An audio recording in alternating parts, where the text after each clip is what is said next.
Yun! What's up mga idol, magandang tanghali sa inyo ng It's a Good Friday. Mga idol, binisita ko ng ating ka-vlogger na si Ayala Sirbal. Ayan, napakabait na kasamahan natin na Wala bang kape o hot chocolate? na vlogger, mapagmahal na asawa sa kanyang asawa, mapagmahal na ama sa kanyang mga anak. Happy Father's Day, malapit na. You know? Wala ba tayong kape? Nauna na mga mother, father naman. Kaya shout out, supportahan natin ang FB page ni Ayala Silvar. Yan.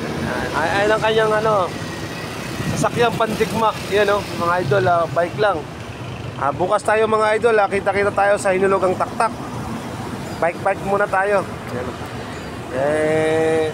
2 linggo na tayo hindi nakakapadyak.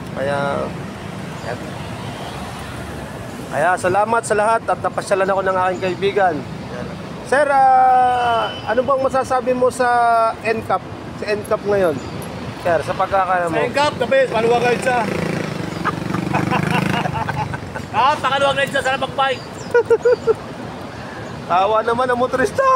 Nawala ko sa isa. Pero marami pa naman titigas sa ulo tumataan, hindi na motorsikla. At tingnan mo yung mga video ko. Yeah. Nag-aaral pa sila sa bike lane, mga service Road, car. Service car na. Kaya maraming salamat at magandang tanghali. Kaya, ngayon pa man, mga kabayan, bibigyan ko na pamasahe itong bawi. 1, 2, 3, 4, 5, 6, 7, 8, 9, 10, 11. So, ito na. Ito na yung pamasahe mo, idol. Pak. Yan salamat po, kaibigan ko Silvar, at nadalaw mo ako dito ha. Maraming salamat. Sir, bye. Love you. Yun kaya salamat. Sino mo sa